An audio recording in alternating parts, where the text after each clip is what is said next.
Assalamualaikum warahmatullahi wabarakatuh. Kali ini saya akan menjelaskan tentang Perang Makassar.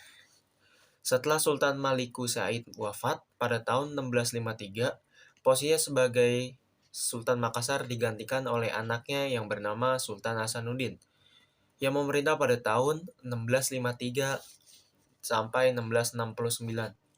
Dengan demikian, ia merupakan pemimpin baru Kesultanan Makassar yang diwarisi oleh orang tuanya sehubungan dengan semakin tingginya atau meningkatnya tekanan Kompeni Belanda, maka pada satu malam tepatnya pada Februari 1660, yang sementara dalam perjalanan pulang dari masjid, Sultan Hasanuddin memanggil Tobana Arung Ternate selaku pejabat yang telah dipercayai oleh Kesultanan Makassar. Untuk memimpin orang Bone, Sultan Hasanuddin meminta agar Tobana Arung Ternate untuk bisa menggalang kekuatan orang Bone guna memperkuat kekuatan Kesultanan Makassar yang akan berhadapan dengan Kompeni Belanda. Dan Tobala Arung Ternate telah berjanji akan selalu berperang bersama Sultan Hasanuddin untuk melawan Kompeni Belanda yang ingin menaklukkan Makassar sebagai bandar niaga maritisme terbesar di Kepulauan Nusantara bagian timur pada waktu itu. Sebagai buktinya, Tobala segera memimpin 1.000 orang Bone untuk menjaga wilayah-wilayah yang berada di belakang wilayah Makassar, dalam rangka bersiap siaga atas gerak-gerik dari pasukan Kompeni Belanda. Selain itu, Tobala juga bertugas melaporkan setiap usaha Kompeni Belanda. Sementara itu, pihak pemberontak dari Bugis Mandar di Manado bahwa beberapa bangsawan Makassar mengeluh sikap keras yang ditunjukkan oleh Sultan Hasanuddin selaku pemimpin mereka. Laporan Bugis Mandar ini diperkuat oleh laporan yang dibawa oleh Kompeni Belanda yang datang ke istana Makassar. Dari Belanda juga siap membantu Kompeni Belanda jika Belanda ingin melakukan serangan ke Makassar. Dengan laporan ini, Belanda cukup lega karena jalan untuk menaklukkan Makassar sebagai bandar niaga maritisme terbesar di Kepulauan Nusantara bagian timur setelah mendapatkan informasi ini pada pertengahan tahun 1660. Pada pertengahan tahun 1660, mengirim sebuah serangan untuk menguji seberapa kuat Makassar. Kompeni Belanda berhasil dalam serangan tersebut.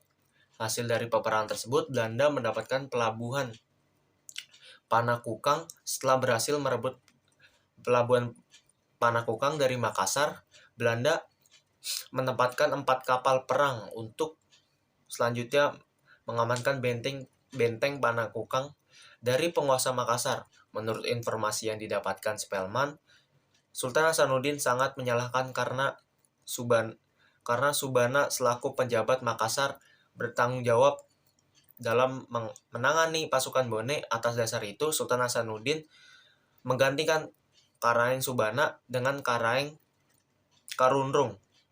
Kebijakan ini diambil oleh Sultan Hasanuddin dengan harapan Kesultanan Makassar tidak dipermalukan lagi oleh Kompeni Belanda. Karaeng Karunrung memang sangatlah serius untuk melakukan mobilisasi atas orang Bone.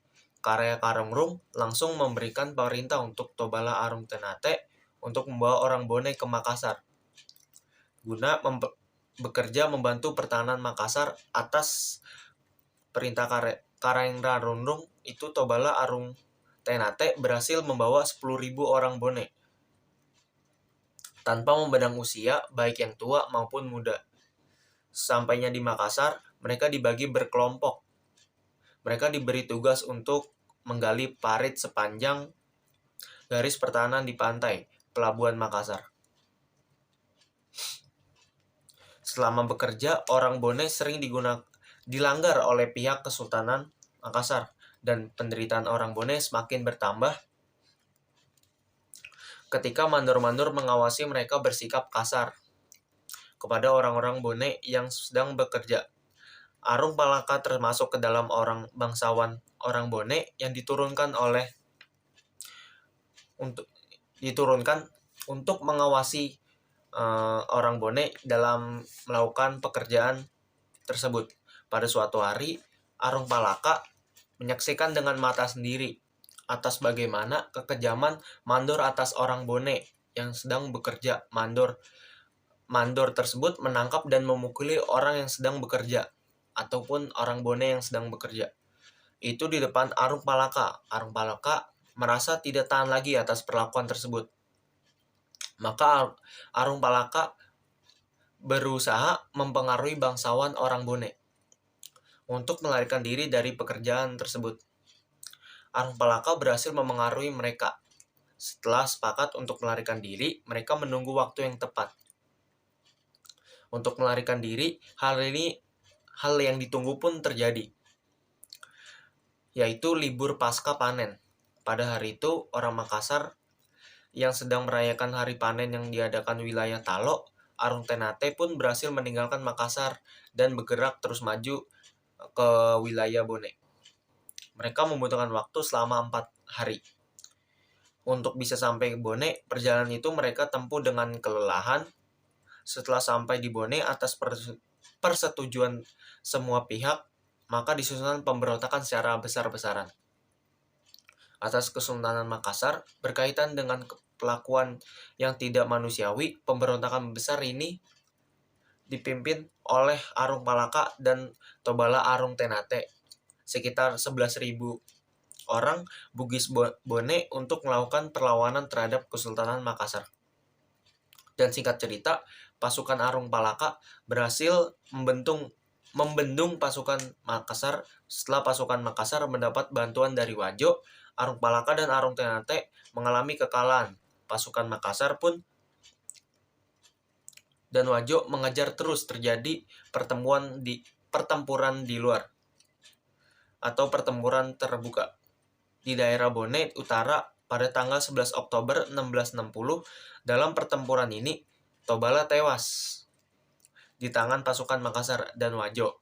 Sedangkan Arung Palaka berhasil meloloskan diri dan pasukan Makassar tetap mencari keberadaan Palaka tersebut, tapi mereka kehilangan jejak. Dan Arung Palaka dan pengikutnya pergi ke pantai Palete. Di pantai ini mereka bersumpah bahwa akan terus berjuang untuk membebaskan Bone. Arung Palaka menuju ke wilayah Buton, dan Sultan Buton pun menerima secara terbuka baik kedatangan Arung Palaka beserta pengikutnya dan bersedia memberikan perlindungan. Dan Arung Palaka pergi ke wilayah Batavia untuk melakukan kerjasama terhadap Kompeni Belanda untuk membebaskan wilayah Buton.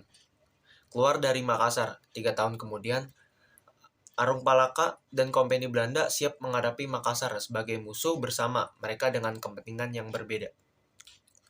Dan mereka menuju ke Makassar dengan membawa pasukan Spelman yang terdiri dari 21 kapal, 1.870 pasukan, yang terdiri dari 818 pelaut Belanda, 578 tentara Belanda, dan 395 pasukan pribumi. Sesampainya di pelabuhan Makassar, Spelman langsung memberi ancaman terhadap Sultan Hasanuddin.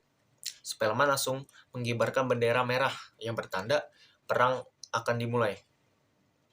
Dan perang dimulai, Belanda langsung menembakkan 2 meriam ke benteng utama Makassar. Lalu dibalas dengan Makassar menembakkan meriam pula dari benteng, dan singkat cerita Sultan Hasanuddin mengalami kekalahan total. Setelah Spelman dan Arung Palaka berhasil meruntuhkan dan menguasai benteng Sompaopu pada tanggal 24 Juni 1969, dalam sejarah Kompeni Belanda mengakui bahwa Perang Makassar merupakan perang yang begitu hebat dalam upaya menguasai wilayah. Dengan tujuan niaga rempah-rempah di Kepulauan Nusantara. Ketangguhan dan kegigihan Sultan Hasanuddin dalam peperangan Makassar yang sangat diakui oleh Kompeni Belanda. Kompeni Belanda menggelarinya dengan julukan ayam jantan dari timur. Bahkan sejarawan ada yang menafsirkan bahwa jika Belanda tidak dibantu oleh Arung Palaka, perang tersebut akan mengalami kekalahan. Sekian dari saya. Mohon maaf jika ada kesalahan kata. Wassalamualaikum warahmatullahi wabarakatuh.